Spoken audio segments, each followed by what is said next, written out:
इस नागरिक संगम में देखने को मिली। हमारे सभी सम्मानित जो वार्ड के सभासद महोदय गण हैं, हर किसी ने अपने अपने क्षेत्र की विशिष्ट रूप से समस्याएं, क्योंकि समस्याओं का तो अगर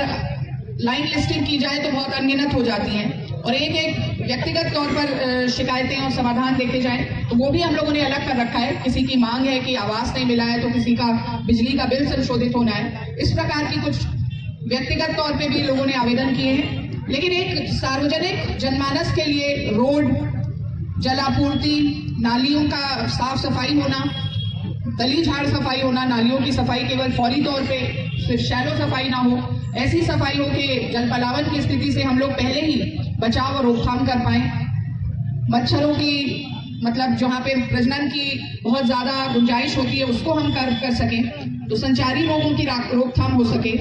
एक अच्छा नेटवर्क देने का प्रयास करें आप लोगों के बीच में। एक प्रोएक्टिव प्रशासन की मजबूत स्थापना के लिए ये ठोस कदम उठाया गया है, और इस नागरिक संगम में मुझे लगता है कि वो 2-3 दिवसों से ही उस पूरे वार्ड को पूरी तरह से सैचुरेट करने का प्रयास करती है। जो संसाधन उपलब्ध है,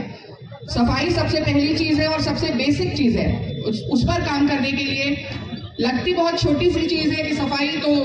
बस झाड़ू मारा और हो गया, लेकिन उस कार्य को करने में आप खुद समझ सकते हैं, इस ठंड में जो हमारे सफाई मित्र जुड़ते हैं, जो उनको सुपरवाइज करते हैं, यहाँ एडीएम साहब की निरंतर सुपरविजन बना रहता है, ईओ साहब, सब जो फील्ड में दौड़ते हैं,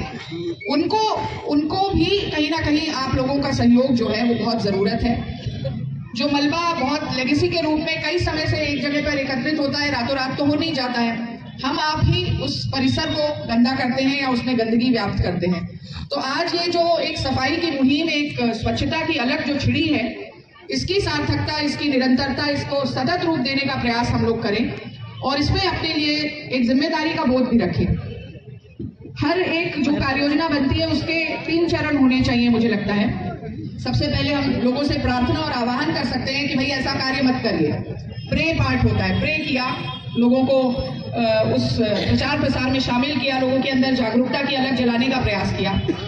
फिर आप परस्यूएट करते हैं, परसुएशन करते हैं। ट्रिपल पी के सिद्धांत में बताना चाह रही हूँ। पहले हमने प्रे किया, उसके बाद हमने परसुएट किया। मान मनोबल भी चलता है कि चलिए भाई अब मत करिए, बहुत हुआ, अब मत करिए। लेकिन एक आप उदाहरण अभी विगत 2 दिवसों पूर्व का भी देखा होगा, पेनलाइज भी करना पड़ा। तो 3rd पी पे हम लोग जाने की नौबत ना आए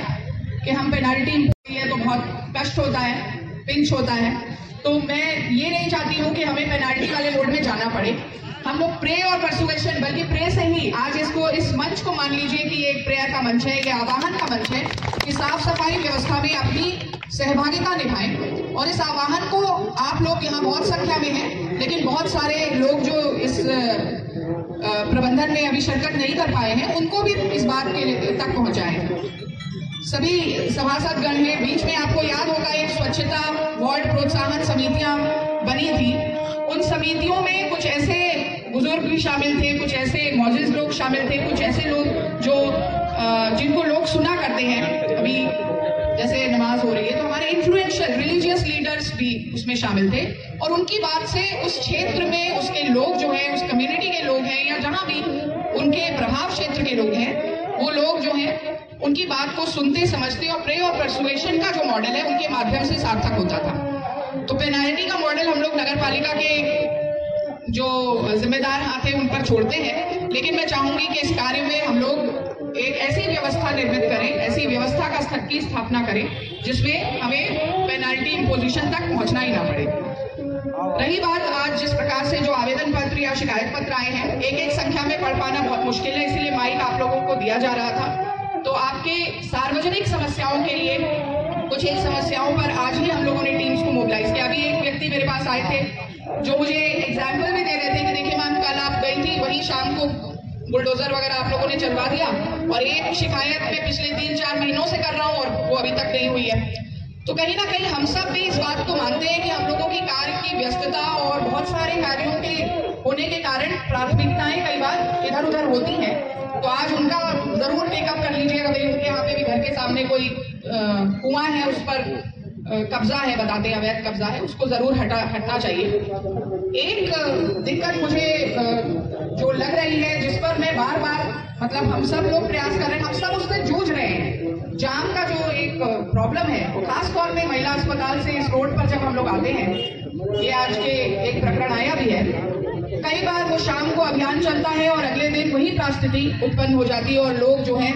जिनको अतिक्रमण से हटाया गया है, जिनके ऊपर चालान हुए हैं, उनको फर्क नहीं पड़ता है। तो आज जैसे चेयरमैन साहिबा का भी विजन है कि नगर पालिका क्षेत्र में बहुत कुछ अच्छे कार्य किए जाएं, उनमें से उस विजन में से एक पार्ट हम लोग मॉडल वेंडिंग जोन्स में अब मैं ये चाहती हूँ कि जो हमारे वेंडिंग जोन्स हैं उन वेंडिंग जोन्स में उन्हीं लोगों को प्रतिस्थापित किया जाए जो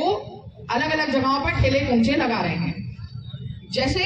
वेंडिंग जोन का नाम आता है, कहीं ना कहीं से एप्लीकेशंस की भरमार आ जाती है, कुछ लोग पैराशूट होकर के इधर उधर से आ जाते हैं। तो एक टाउन वेंडिंग कमेटी की जो स्थापना है उसमें उन लोगों का आकलन हो, उन लोगों का पूरा उसमें उस दायरे में एकत्रीकरण हो जो लोग ऑलरेडी जगह जगह पर आज ठेले लगा रहे हैं, उनको एक स्थान दिया जाए और वो वेंडिंग जोन हम अपने नगर पालिका के लिए एक नजीर बना सकते हैं। बाकी नगर पालिका के द्वारा एक नजीर बनना जो है पूरे प्रदेश भर में हो सकती है। इस तरह से eat right concept, eating joint, इस तरीके का एक बहुत ही अनुशासित ईटिंग एरिया हम लोग विकसित कर सकते हैं। और वेंडिंग जोन में केवल खाने पीने के ही नहीं बल्कि फलों के और अन्य तरीके के वेंडिंग जोन्स भी विकसित हो सकते हैं। केवल अपने भीतर एक अनुशासन विकसित करने की आवश्यकता है। यहाँ बहुत सारे लोग ऐसे होंगे जो इस व्यवसाय से जुड़े लोगों से भी जुड़े होंगे, तो उनके माध्यम से भी मैं इस मैसेज को इस मंच के माध्यम से, यहाँ उपस्थित मीडिया बंधुओं के माध्यम से इसको पहुंचाना चाहती हूँ कि हाँ, एक अनुशासित व्यवस्था को विकसित करें, एक प्रॉपर सिस्टम को विकसित करें, ताकि हमारा जो शहर है, जैसे हम अपने घर में एक व्यवस्था बनाते हैं, उस शहर की व्यवस्था भी उसके घर के अनुरूप बनाए। देखिए, महिलाओं की, आपने महिला सशक्तिकरण की भी बात रखी थी, अंकुश जी कुछ बोले थे जब हम लोग स्टेज पर चढ़ रहे थे, तो महिलाओं की एक, इस बात में तो कोई दो राय नहीं है ना, महिलाएं ही हैं जो घर का स्वरूप देती है, घर को एक अति उत्तम श्रेणी में लाती हैं, उसकी स्वच्छता की ध्यान रखती हैं, ऑर्गेनाइज करती हैं। तो जब इतनी चेयरमैन साहिबा के हाथ में ये बागडोर है कि अपने शहर को अनुशासित करें, हम सब लोग, मैं खुद एक महिला के रूप में इस कार्य को करने के लिए इच्छुक भी रहती हूँ और आज इस नागरिक संगम के माध्यम से आप लोगों से मुखातिब हो रही हूँ। तो इस ऑर्गेनाइज्ड स्ट्रक्चर को, एक व्यवस्था को प्रॉपर स्वरूप देने में आप लोग अपनी सहभागिता निभाएं, ये मेरा आपसे आह्वान रहेगा। नहीं तो तीसरा पी तो हम लोगों के पास है ही, पेनाल्टी वाला पी, है ना। तो पेनाल्टी वाले पी पर ना जाना पड़े और प्रे और पर्सुएट पे हम चलें और इस कार्य को आगे बढ़ाएं। अभी एप्लीकेशंस अगर मैं देख पा रही हूँ तो 100 से अधिक आवासीय योजना को लेकर के एप्लीकेशंस प्राप्त हैं। इसमें पीओ साहब, ईओ साहब के पास ही परियोजना अधिकारी डूडा का भी चार्ज है, तो वो इस कार्य को आगे गति देंगे और बहुत ही तात्कालिकता से ये एप्लीकेशंस जो हैं इन पर हम लोग पात्रता की जांच करवाकर, अगर आपके पास में जमीन का कुछ 30-35 स्क्वायर मीटर का कुछ भाग है अपने नाम पे, तो आप जमीन और आपके पास में कोई पक्का मकान नहीं है, पात्रता शर्तों में आप आते हैं, तो निश्चित आपका नाम इसमें सूचीबद्ध होगा और आपको इस योजना का लाभ मिलेगा। बहुत सारे लोग हमारे यहाँ पे वरिष्ठ अधिकारी हैं जो पेंशन संबंधी विभाग से, जिन्होंने अभी आपको उद्बोधन किया था, जिन्होंने अभी आपसे सारी योजनाओं के लाभ के बारे में बताया, तो कई आवेदन भी प्राप्त हुए हैं। उन आवेदनों पे भी हम लोग बहुत तेजी से काम करके आपको हर उस योजना का लाभ दिलाएंगे जिस योजना के लिए आप हकदार हैं, जिसके आप पात्र हैं। रही बात स्ट्रीट लाइट और बिजली की, बिजली के खंभों को लेकर के कुछ एक जगहों पर जो शिकायतें थी, उसमें मैं चाहूंगी एक स्ट्रॉन्ग आश्वासन एक्सीएन साहब की तरफ से भी आए, क्योंकि बिजली का जो कार्य है उसको लेकर के 2-3 तरीके के मुद्दे आते हैं। जहां बिजली बिलों का संशोधन है, कहीं पर एक बहुत सिंपल चीज आई थी, उसमें तो मुझे लगता है एक्सीएन साहब, एक महिला आई थी जिन्होंने कहा कि उनका बिजली का कनेक्शन जो है वो अप्लाइड है, पैसा जमा है, उनको निर्गत नहीं हो पाया है। उस तरह के कार्यों को तो बहुत तात्कालिक विषय है, उन पर आप तुरंत उनको रिलीफ दे सकते हैं। और बिजली के कार्यों में जो एक्सीएन साहब बता रहे थे उसमें भी कुछ सहयोग की आवश्यकता रहती है। कई बार क्या होता है, जैसे पोल्स, अभी आप देखें कल या परसों की चौपाल में था, एक जगह पे पोल बहुत तिरछा था और उस पोल को इन्होंने हटा करके, मतलब हटा नहीं पाए और दूसरा पोल वहां लगाया। हटाने के लिए जो दिक्कत आ रही थी कि हटाने के विषय में ये हो जाता है कि जिसके यहाँ से हट रहा होता है और जिसके अन्य के सामने अगर लग रहा होता है, तो कई बार सहयोग जिस प्रकार का चाहिए होता है वो फील्ड पे नहीं मिल पा रहा होता है। तो थोड़ा सा इसमें स्थानीय जनप्रतिनिधियों का भी सहयोग लिया जाए, वहाँ सभासद महोदय का सहयोग लिया गया तो कार्य आगे बढ़ा। तो मैं चाहूंगी कि हाँ, विभागीय अधिकारी जो है वो जनप्रतिनिधियों को भी सानिध्य में लेकर उनके साथ में जब जाकर के कार्य करते हैं, जैसे ये ग्राम चौपाल भी हम लोगों ने किए थे जो आज ये नागरिक संगम कर रहे हैं, वैसे ही गांव-गांव में जाकर के ग्रामीण क्षेत्रों में भी कार्य किया, तो वहां भी प्रधान जी आदि का बहुत सहयोग लिया जाता है। तो इस प्रकार से चेयरमैन साहिबा हो गई, सभासद महोदय हो गए, इन सब लोगों के सहयोग से एक बेटर फैसिलिटेशन और बेहतर इंतजाम हम लोग बहुत जल्द कर सकते हैं। तो मुझे लगता है ये अधिकारियों को इस बात को समझते हुए उनके साथ में आगे कार्य को बढ़ाने का प्रयास करना चाहिए। तो निश्चित हम लोगों को जो हमारे प्रयास हैं वो जल्द फलीभूत होते हुए नजर आएंगे, और अगर कुछ हर्डल्स हैं तो वो हर्डल्स जल्दी उनमें खत्म किए जा सकेंगे। तो ये ठेलों की जो मैं बात कर रही थी एनक्रोचमेंट को लेकर, इसमें हम लोगों को एक ऐसी व्यवस्था कायम करनी पड़ेगी जिसमें विशेष रूप से जो वेंडिंग जोन में प्रतिस्थापन की बात मैं कर रही हूँ वो प्रतिस्थापन भी हो, और अब पेनाल्टी आपने कुछ इम्पोजिशन कर रहा था, बहुत माइनर इम्पोज किया गया था, उस पर आप थोड़ा सा कंपाउंड करें, उसको और सघन करिए, लेकिन उस पर रोज हैमरिंग होनी होगी। जब तक कहते हैं ना 21 दिन के, अगर 21 दिन कोई चीज निरंतर की जाए तो वो हमारी हैबिट हो जाती है। तो अब 21 दिन का आपका चक्र आपको बनाना पड़ेगा और रोज हैमर करना पड़ेगा। इस व्यवस्था को बनाए रखने के लिए, लोगों को अनुशासन में निहित करने के लिए ये व्यवस्था हमें करनी पड़ेगी।